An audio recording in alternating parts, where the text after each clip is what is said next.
Jerilan Greene here is at Yum Brands, Chief Communications Officer, and formerly, several years ago, you were actually at Edelman. I was. Which transitioned us to Richard Edelman, Yes.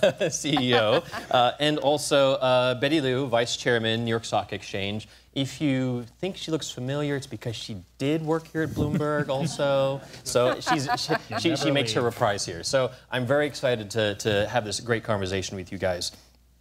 Let's dive right in, because in terms of corporate reputation and making your mark at the CEO level, in this time of political change, social change, cultural change, schism, people might say, is it the time for corporate leaders to actually rise to be that moral compass? Richard, I'm going to go to you first. Well, I think we just did the trust barometer for the 19th year. The most shocking finding is my employer is the most trusted institution in the world.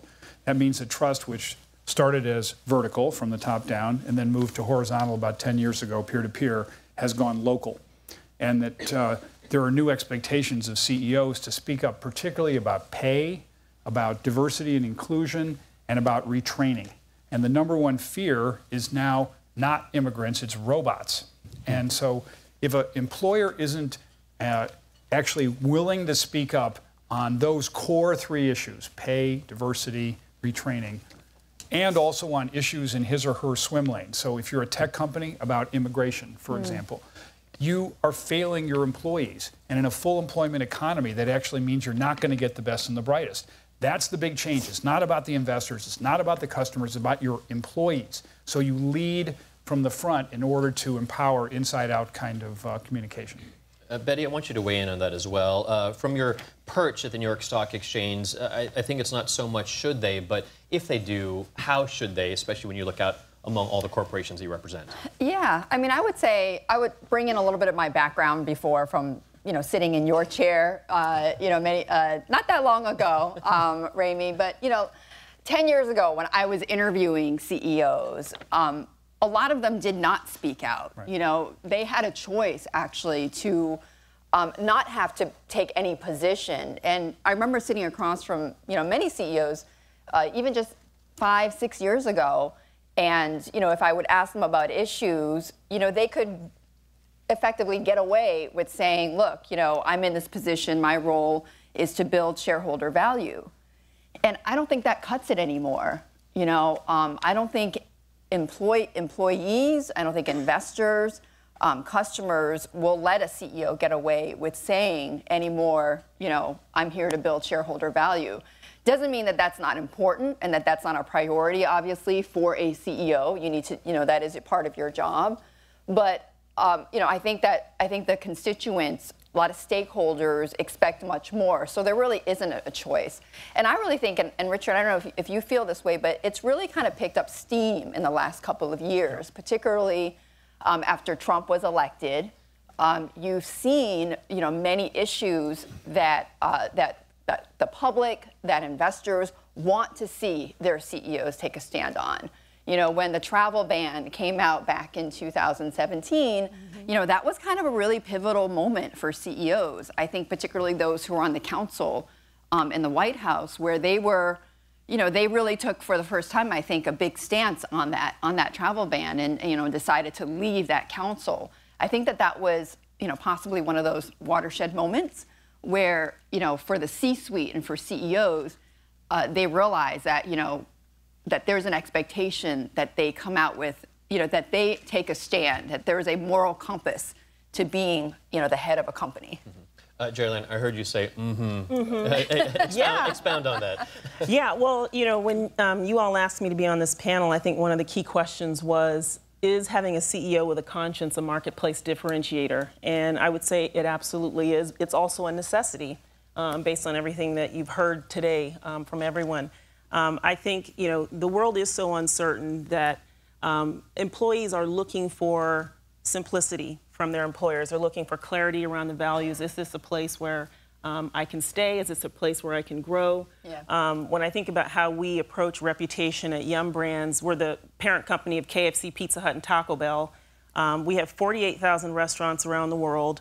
98% are franchised, so our franchisees run all of our restaurants around the world mostly. And we have 1.7 million people working in our restaurants. And so we take a very people-first, inside-out view of how we develop reputation. Greg Creed, our CEO, actually teaches a course that's focused on our culture and our values.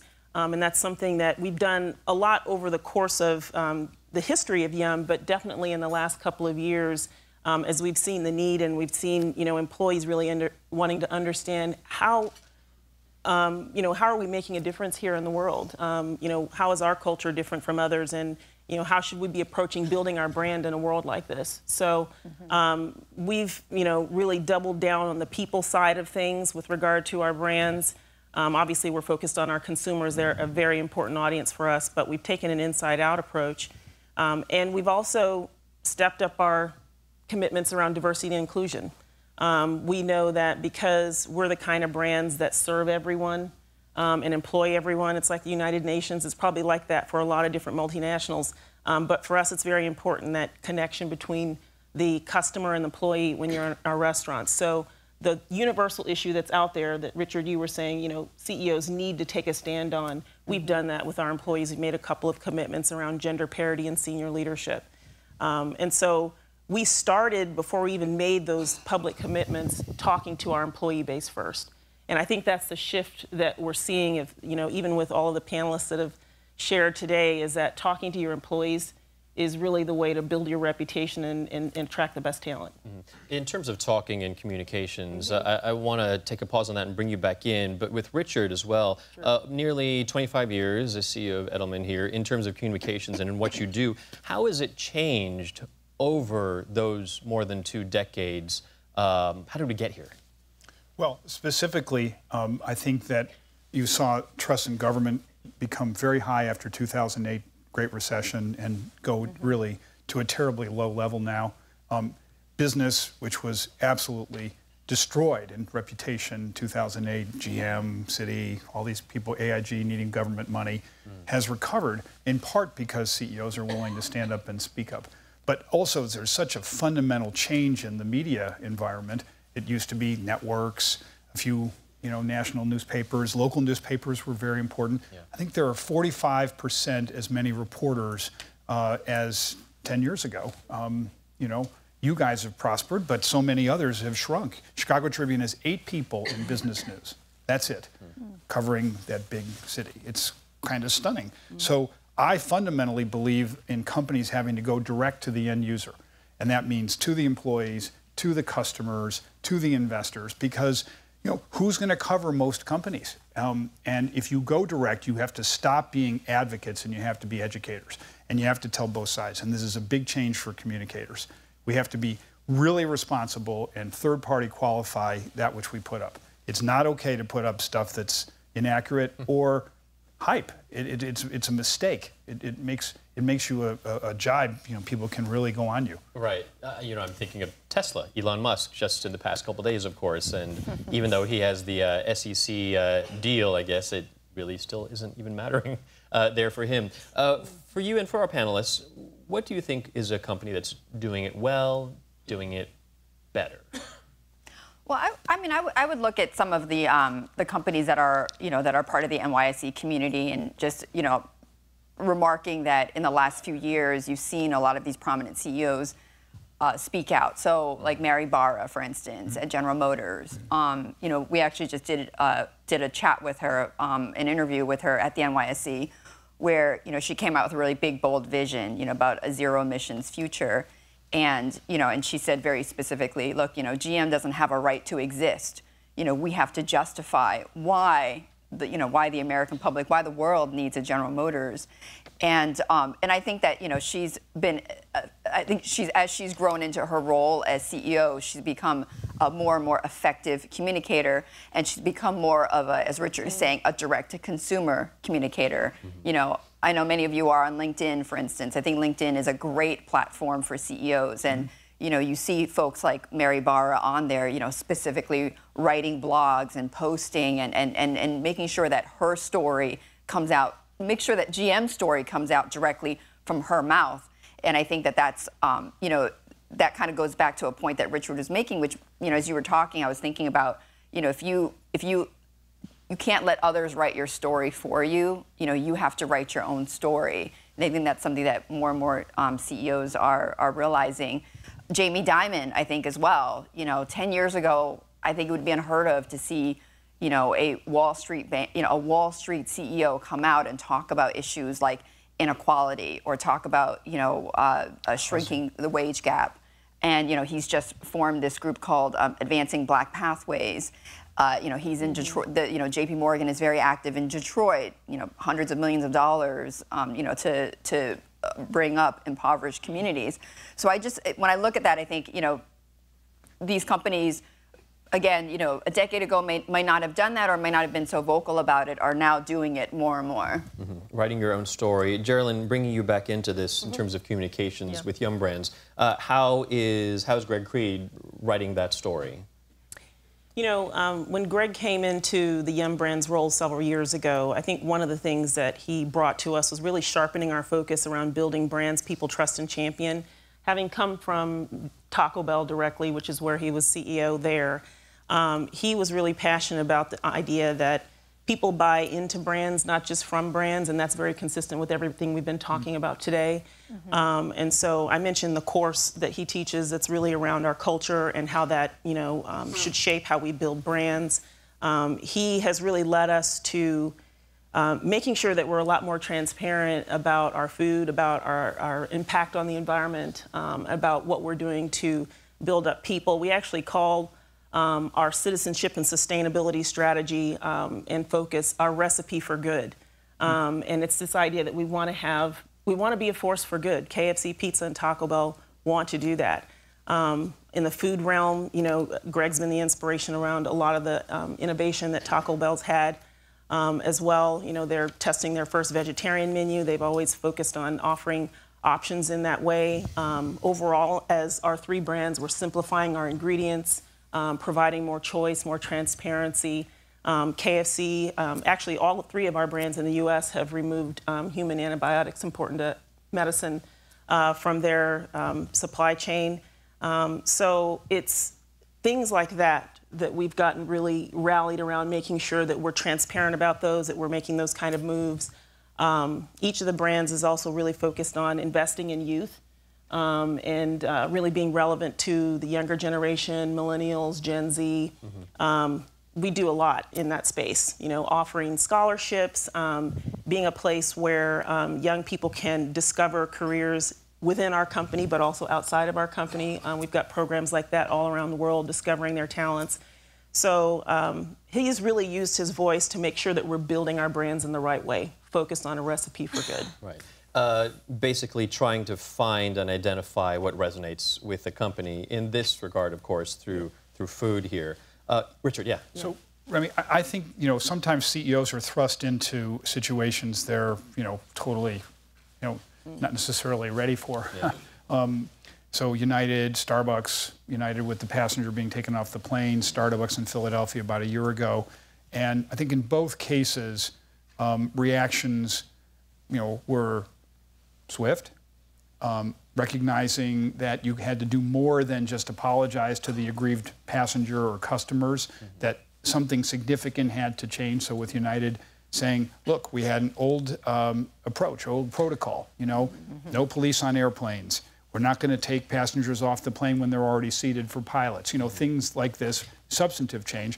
Similarly, Starbucks saying, yes, we're apologizing, but we are closing the stores for half a day to sit down with our people and go through the entire means by which you have customer service. So CEOs need to lead from the front and make sure that it's substantive change. It's not just enough to talk. Right, from the top down, yes, as it were. When does a CEO, or really how does a CEO decide on what really truly resonates? Obviously, there's a business side of things, but there is a formula, there's a strategy, you know, a team that probably has to get into this to figure out, is it a pro or is it a con for us? I'm looking out amongst our audience here and I'm wondering, you know, if our attendees here for their companies have a strategy for that, or if it's just more reactionary, like what you were just talking about with United. I think any CEO has to balance the constituent parts of the business. You know, there's operations, there's marketing, there's finance, there's, you know, all these pieces, and they're all in the room, and then there's outside advisors like us or whoever, and has to make a judgment, and it's usually within half an hour to an hour. And so I think in as much as also there can be relationships built in advance with important constituencies, that you have somebody to fall back on, third parties, others who can be actually knowledgeable about your strategy and say, I understand the culture of Starbucks. They are decent people, we have relationships, and we therefore believe them if they're serious. Right. Allies. Yeah. I think for moments like what Richard's describing, like those crises moments, I agree. Like I think the message should come out quickly, and it and hopefully you would have already had some processes in place internally to to be able to coalesce a team and get that unified messaging out. I don't know if always though that people and that I'm meaning like consumers or employees or investors always want to see like their CEOs like the first out on a topic. I don't know if that 100% matters. I think it's more that they want to see that a CEO's out front on an issue, but they also want to know that it's authentic and it's well thought out, and and there's as Richard is saying, like as there's substance behind it. But I don't know if that speed is always is necessarily the top component, unless it's a situation as we're describing, which is a passenger being dragged off an airplane, or a racial incident or something like that. All right. I want to do our last polling question of the day. Bring out your phones one last time, and we will go ahead and bring this up on the screen for our live polling. And the question is, what kind of mistakes do you see CEOs making that erode the overall reputation of their organization? So we have 4 answers: social media snafu, consumer mistrust, too much focus on profits and shareholders versus cultural customers. I'll go to the second because I can't read that one. Not taking enough of a stand on social, environmental, and human value issues. So social media, consumer-facing, profits and shareholders versus culture and customers, and not taking enough of a stand on certain issues. I give you guys another several seconds to lock in your votes. And it already looks like that we have a clear lead here in terms of too much focus on profit and shareholders versus culture and customers. Jerilan, only because we've had our other bench speaking, I want to bring you in first to have your voice weigh in. Weigh in on the 71%, 72% right now. Too much focus on profits and shareholders. Yeah, I mean, that's not a surprise. I think that's you would expect that based on everything we've been talking about today, right? If you've got too much focus on, profits and shareholders and you're not balancing your other stakeholders, you're losing out, right? So, I mean, I think it's pretty straightforward. There is a back and forth, though, for all of us here to talk about in terms of who are we most beholden to, whether it is a shareholders for that share price, for that share price rise, for the profits, or now with the culture. Obviously, us in this room, we in this room are talking about that, more so that cultural side of things. But how do you find that balance? I would just say that if you take care of your most important stakeholders, for us, it's our employees, our customers, and our franchisees, the rest will take care of itself. And that's always been our focus. So I think that really kind of shapes our holistic plans around how we balance all stakeholders. We look at measures across all of our business critical stakeholders, those 3 that I mentioned, investors, policy influencers, and, we shape our strategies around that. So, Ramy, here's one you can tell the audience to bring back to their CFOs. High trust companies have 5% market premium to low trust companies, and they also recover substantially faster from crisis. And so we've tracked 45 companies around ability, dependability, integrity, and purpose, and we've looked at it for the last 18 months with University of Chicago Business School, and we have actually now quantified an absolute advantage for high trust companies. And so Jerilan is completely correct. The inside-out approach will win for shareholders. Well, I was just thinking that one social media snafu, the 2%, maybe that's for Elon Musk. Maybe that's reserved for him. But to answer your question about sort of, balancing that. I think it also is the nature of your business too. So, if you're the CEO of a, manufacturer of, I'm just going to make it up, like quilts or something like that, or some B2B part, I can't make it up right now, but like you may not have that pressure to stand up and, and speak on issues. Your shareholders, your customers, and the public doesn't expect to see that. But if you are, the CEO of Walmart, or you're, it just reminded me of a conversation I was having just the other day with the CEO of a private retail company, and he was saying to me, because their base is mostly millennial customers, and we were just talking a little bit, and it's funny because this conversation came up in our talk, where he said, I really do feel a little bit, I'm struggling right now with our politics. I feel a pressure from my customers, who are mostly millennials, to come out and, and speak on certain, political issues. And, he's like, I'm really struggling with it because, once you do, of course, then you alienate another part of the population. But, I think he feels that pressure, and that is a part of his business, and it is a part of his job, because his millennial customers do expect that their CEOs are, they do expect that the companies that they buy from are going to be more activists and are going to have opinions. I just don't think that would be the case, for companies where, where your customer base might be older or might be other companies. That pressure is not there. So I think it also depends on what business you're into. Right. In terms of CEO activism, that is a word that's in quotes, I think, in this blurb here. When I see activism, maybe when you see activism, that could be positive, but it could also be a negative, because it could also be a risk. In terms of the in vogue, I guess, if that's a proper phrase for what's happening right now, what do you think is the defining issue of maybe the past few years, this decade right now, that you think will define us, maybe that we can learn from moving ahead? We have a few, unfortunately or fortunately, to look at from. I think Me Too at the moment. I mean, here's a stunner. Women trust business in the U.S. 15 points less than men do. 15 points. We never saw that before.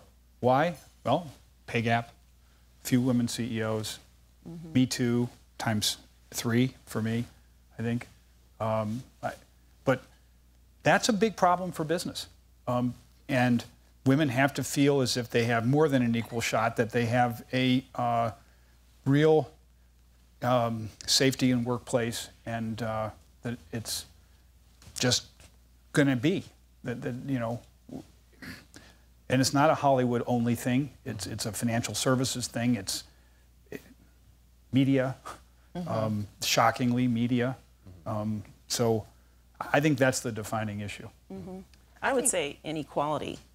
And it's kind of an extension of what you're saying, just more broadly. There are the haves and the have-nots, and there are brands, like ours that serve everyone and employ everyone. And I just think that, brands like ours and people in our industry are going to have to wrestle at some point with the inequality that just exists in the world. Because if you have employees that are wanting to understand, how does your company view certain issues, there's going to be pressure. Jerilan, on that, the existential one is the actual risk of job loss to machines in the next decade, particularly for blue collar. So 3 million drivers, truck drivers, autonomous vehicles, where are they going to work? They're going to be unloaders. And what about all the people who are in retail? You now have the Amazon store with no people. And so retraining by companies of that endangered workforce, I think, is the question. And companies have to not just train those who are going to stay, but those who may have to go. I was gonna say that the job retraining, I think, is a defining issue. I would also agree with gender diversity. I think equality, and then one issue we haven't talked about, but I think is going to emerge more and more, is climate change. Yeah. One thing on our prep call that I really liked you bringing up was Gillette, also in the Me Too movement too, about that ad that they brought out. They didn't have to step in because it is fraught, but they decided. I think maybe for the folks here, maybe tell us a little bit more about that and how one company decided to throw their hat in the ring. Yeah, I think it also kind of highlights the risks too. Yeah. So here we've all talked about the need for CEOs to be CEOs and companies to take a stand and all the benefits for that. But there's also you have to, once you do that, there's also risks involved as well. And I think you saw, you certainly saw some blowback to, to Gillette. Right. For, have you all seen those? Okay, so of course everyone, I think, who is not, right? They went pretty viral. But I think it was, it was again a company and a brand that, that was coming out in front of an issue, and probably an issue that maybe a lot of people may not have directly related to that brand, but it was a key constituent for them that eventually, may have either tied in, or that if they ignored the issue, it would have come out anyway. So I think it was just them being proactive about it. And they probably had, me having not been in the room, I don't know, the thinking behind, behind that ad, but, if the goal was to put Gillette into the conversation in a proactive way and to spark debate and dialogue, they achieved that aim. And, and ultimately, we'll see whether in, 6 months or 12 months, was that a good thing or a bad thing? It certainly was a memorable thing for Gillette. Yeah. So, so that was probably the calculus as they went out with that ad. Right. I mean, I thought it was brilliant personally when I saw it, but I did see blowback as well. And in fact, I saw it through the lens of blowback with people saying, oh, how could Gillette use their, their slogan, the best a man can get, for this. But you haven't seen it. It's actually quite captivating there. As the mother of twin 14-year-old boys, I was quite pleased with it. So, see? In terms of Greg Creed getting into this, with the Take a Knee movement with Colin Kaepernick, he decided to get into this too, but there wasn't blowback with him, at least here. But I think it was because of profits at same-store sales being better than Papa John's. What I'm getting at this is in 2017, we all know the Take Anything initiative that was happening. Papa John's came out and said, our sales are declining because of people watching less football games, basically. Yeah. Greg Creed didn't need to come in and say, hey, we're doing fine. He actually did, but he had the power of data behind him to say, listen, these are our profits and we're really not affected there. Yeah. What was the calculus behind that? Because that was just a couple of years ago. We were really just focused on building our Pizza Hut brand. So obviously we watched the competitive landscape, but his comments were completely focused on just the power of what we were already doing at Pizza Hut. All right. In terms of that communication and the believability, I asked this with our first panel, and I want to get you guys to weigh in. Authenticity continues to be a word that comes to mind for me. I mean, in the news industry, with our faces forward, a lot of folks, really wonder if people are telling the truth. How do we ensure that our messages, that your messages, are not canned so that people say, oh, look at Yum, oh, or look at Edelman's clients. They're just throwing out these like cards. I think your actions have to match your words. I mean, so we, try to communicate about that. And then just staying consistent, with the messages that we have and talking about it across different channels and also from different voices, right? And also, I think, for us, like I said, we're a people-first company, just really empowering our employees to also speak their minds, about what's going on in the world and asking questions. And I think engagement at the end of the day is the way for people to believe your message versus just a one-way distribution. Tone, speed, listening. And I mean, you can learn from Trump. You don't have to like him, but the fact of, I'm doing this myself makes a lot of difference. And the words that are used and the extent to which I was in such a place and, this is what I saw or heard, it's almost first-person reporting. And I know not every CEO wants to do that, most don't, but the extent to which you can have short-form video or other that, shows the real person, much better. I mean, I would just echo what Jerilan and Richard said. I mean, I think you just have to walk the talk, I think that's just extremely, extremely important, that consistency and getting that message directly, authentically out there, direct to, to the public is just so critical for that. Right. I realize that we've come up against time, but I did want to ask you for a parting word of inspiration for all of our attendees here as they walk out those doors in terms of your level being at the C-suites or as a CEO of your various companies or as you oversee other companies here. What do you want people to know in terms of CEO activism and in terms of making a good mark for the future? 3/4 of people told us that they believe that business should make money and improve society. And that is a fundamental tenet for you forward. Short and sweet. You know, I would just say, this is just my own personal view on leadership, and has nothing really to do with some of the topics that we talked about, but just in terms of, you know, what are characteristics that I've seen admired in leaders. I think one thing that hasn't been given a lot of attention is vulnerability.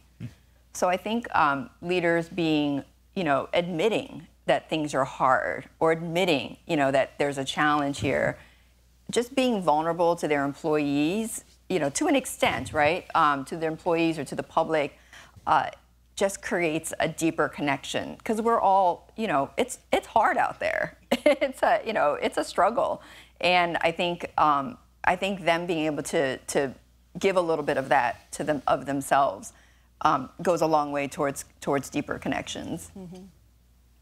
I would say the world isn't all bad. There's lots of opportunity. I mean, the things that we talked about here, gender inequality, you know, social inequality, you know, the other things, those are all opportunities, I think, for brands. And I think when I look at the dialogue that's happening today, it's very encouraging that we're all thinking more about what organizations should stand for and the impact that they should have.